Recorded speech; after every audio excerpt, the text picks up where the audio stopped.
దాని గురించి మాట్లాడితే భయం అవుతుందా? ఎవరి గురించి మాట్లాడితే భయం అవుతుంది అంతగానం? ఎందుకు భయపడుతున్నారు సార్? కంక్లూడ్ ఎందుకు చేయాలి సార్? ఇంత ఇంపార్టెంట్ సబ్జెక్ట్ ఎంతమంది డిస్టర్బ్ చేస్తారు? ఎంతమంది డిస్టర్బ్ చేస్తారు మినిస్టర్ విషయంలో? మళ్ళా వేరే రూపంలో రండి, సమాధానం చెప్తాం. అధ్యక్ష నిజంగా వారి వారి వారి వ్యవహారం చూస్తూ ఉంటే ఇంకా ప్రతిపక్షంలో ఉన్నట్టే ఉంది అధ్యక్ష. నాకైతే ఆ గొంతులు దించుకోవడాలు, ఆగమాగం లేచి మాట్లాడు. ముఖ్యమంత్రి గారు చాలా సంయమనంతో ఉండాలి. వారే రన్నింగ్ కామెంటరీ చేస్తున్నారు. నేను వారికి ఒకటే చెప్తా ఉన్నా అధ్యక్ష, వారు ఓన్లీ బడ్జెట్ కన్ఫైన్ అయ్యి మాట్లాడమని వారే అంటారు. ఏదో చీకటి ఒప్పందాలని ముఖ్యమంత్రి గారు మాట్లాడతారు, విలీనాలని ఉప ముఖ్యమంత్రి గారు మాట్లాడతారు. మీ ఇద్దరికీ నేను స్పష్టంగా చెప్తా ఉన్నా, ఈ వేదిక ద్వారా చెప్తా ఉన్నా, ఎలాంటి చీకటి ఒప్పందాలు చేసుకోవాల్సిన దౌర్భాగ్యం మాకు లేదు. ముమ్మాటికి తెలంగాణ ప్రజల పక్షాన బ్రహ్మాండంగా ఇక్కడే ఉంటాం, గొంతు విప్పుతాం, మిమ్మల్ని అడుగడుగున ఎండగడతాం. 6 గ్యారెంటీలు ఏవైతే ఇవాళ కేంద్ర బడ్జెట్ మీద లేకపోతే కేసీఆర్ ప్రభుత్వం మీద నెపం వేసి తప్పించుకోవాలని మీరు ఏదైతే ఇవాళ ఒక డ్రామా చేస్తున్నారో తప్పకుండా దీన్ని ఎండగడతామని మాట కూడా విజ్ఞప్తి చేస్తాం. వదిలిపెట్టం. 6 గ్యారెంటీలు అమలయ్యేదాకా వదిలిపెట్టం. ప్రజల తరపున అడుగుతూనే ఉంటాం, కడుగుతూనే ఉంటాం. ఆ విషయంలో మీరెట్టి పరిస్థితుల్లో ఆలోచన కూడా చేయాల్సిన అవసరం లేదు. అధ్యక్ష, కేంద్రం ఇయ్యలేదు అని చెప్పి మేము ఆగలే.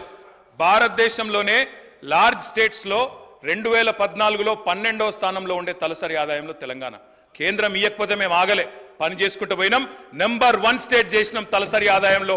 రిజర్వ్ బ్యాంక్ లెక్క ఇది. అధ్యక్ష, జిఎస్డిపి పెరుగుదలలో మన రాష్ట్రాన్ని మనమే తిట్టుకుంటే బయట ఒక దమ్మిడి కూడా పుట్టదు. మీకు అది ఆలోచించుకోండి. అధ్యక్ష, కేసీఆర్ మీద కోపం ఉంటే కేసీఆర్ని తిట్టండి, రాష్ట్రాన్ని తిడితే మీకే నష్టం, నడిపేది మీరు, 5 ఏళ్ళు ఇబ్బంది పడేది మీరు. అధ్యక్ష, జిఎస్డిపి పెరుగుదలలో ఇవాళ గర్వంగా చెప్తున్నా అధ్యక్ష, తెలంగాణ బిడ్డగా చెప్తున్నా అధ్యక్ష, 2.8% తెలంగాణ జనాభా భారతదేశంలో. కానీ we contribute 5% to India GDP. We are an economic engine like Sridhar Babu said. Yes, 4% ఉండే 2014లో మేము అధికారంలోకి వచ్చినాడు 1% జీడిపి కాంట్రిబ్యూషన్ పెంచినాం. I would request my friend Sridhar Babu to correct himself. మీరు ఒక మాట అన్నారు శ్రీధర్ బాబు గారు మాట్లాడుతూ, 5 ట్రిలియన్ ఎకానమీ వికసిత్ భారత్ 2047 అని.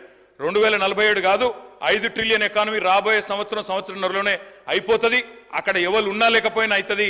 ఆ విషయం I want you to correct yourself. అధ్యక్ష, సొంత పన్నుల రాబడిలో భారతదేశంలో స్టేట్ ఓన్ ట్యాక్స్ రెవెన్యూస్లో నెంబర్ 1, నెంబర్ 2 స్థానంలో తెలంగాణ నిలబెట్టింది మేము. పేదరిక నిర్మూలనలో అగ్రభాగం నిలబెట్టాం. వ్యవసాయ విస్తరణలో కూడా అగ్రభాగం నిలబెట్టాం. పంజాబ్ను, హర్యానాను తలదన్ని 3.5 కోట్ల టన్నుల వరిధాన్యాన్ని పండించే స్థాయికి తీసుకొని పోయినాం.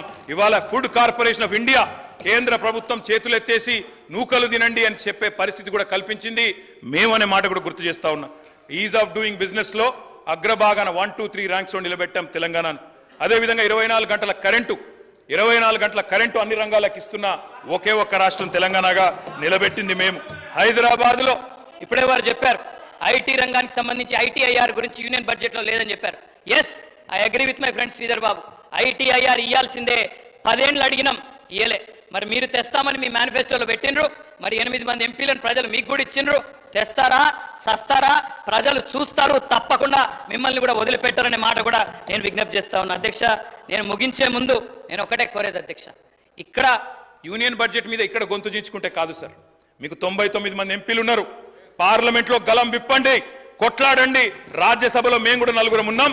కలిసి వస్తాం, కలిసి కొట్లాడదాం. తెలంగాణ ప్రజల ప్రయోజనాల విషయంలో రాజీ లేదు. మా పార్టీ పుట్టిందే తెలంగాణ కోసం. మా పార్టీకి తెలంగాణ ప్రజల ప్రయోజనాలే పరమావిధి. మా జెండా, మా ఎజెండా తెలంగాణమే. తప్పకుండా అది మారదు. మీరు ఎన్ని కలలు కన్నా, మీరు ఎన్ని రకాల ఊహలు చేసుకున్నా, మీకు ఎన్ని తప్పుడు ఇంటెలిజెన్స్ రిపోర్ట్ వచ్చినా ముఖ్యమంత్రి గారు, మేము ఎక్కడ పోము, ఇక్కడనే ఉంటాం, మిమ్మల్ని నిలదీస్తూనే ఉంటాం. 6 గ్యారెంటీలు అమలయ్యేదాకా ఎంబడబడతాం. 15 ఆగస్టు లోపల రుణమాఫీ అన్నారు, 2 లక్షల రుణమాఫీ అన్నారు ఏకకాలంలో. ఇంతవరకు ఏది లేదు. అందుకే అధ్యక్ష, తప్పకుండా ఎండగడతాం. ఇవాళ మీరు ఎందుకు పెట్టినరో, ఎందుకు ఈ చర్చ పెట్టినరో కూడా మాకు తెలుసు. ఎందుకు పెట్టారు? మహేశ్వర్ రెడ్డి గారు,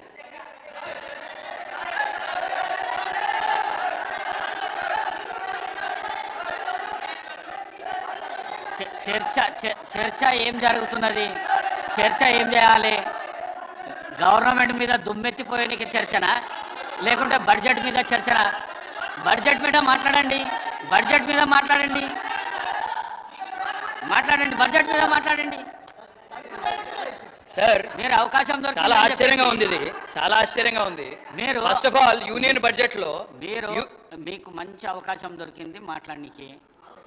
బడ్జెట్ నిన్న పెట్టిన బడ్జెట్ మీద చర్చ జరగాలి. దాన్ని విడిచిపెట్టేసి మీ 10 సంవత్సరాల చరిత్రను చెప్తే ఎట్లా సార్? మీరు దానికి మళ్ళీ ఒకసారి అవకాశం ఇస్తా నేను, మీరు మాట్లాడుతురు. అదాని అంబానీ చర్చ 10 సంవత్సరాలది మొత్తం చెప్తురు. తప్పకుండా చెప్తాం సార్.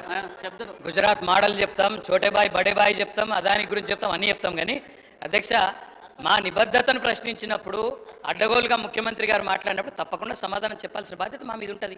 వారు సబ్జెక్టులో ఉంటే మేము కూడా సబ్జెక్టులు ఉంటాం, వారు దాటితే మేము కూడా దాటాలి కదా సార్. అధ్యక్ష, ఒకటి మాత్రం వాస్తవం, మీరు చాలా గొప్పగా చెప్పినారు. యూనియన్ బడ్జెట్ మీద రాష్ట్ర ప్రభుత్వం చర్చ ఎక్కడ జరగాలి సార్? చర్చ ఇది కేంద్ర ప్రభుత్వంలో, కేంద్రంలో, పార్లమెంట్లో. అక్కడ కాంగ్రెస్ ఎంపీలు గొంతిప్పాలి, కొట్లాడాలి. ఇవాళ లోక్సభలో లేరు, మాకు లేరు ఎంపీలు, వాళ్ళకున్నారు. నిన్న పంజాబ్ ఎంపీలేమో రోడ్డు ఎక్కింది సార్. అక్కడ కేంద్రంలో బడ్జెట్ పెట్టగానే అన్యాయం జరగగానే పంజాబ్ ఎంపీలు రోడ్ ఎక్కి కొట్లాడింది. ఇవాళ మీరు ఇక్కడ ఎందుకు పెట్టినో మాకు తెలియదా?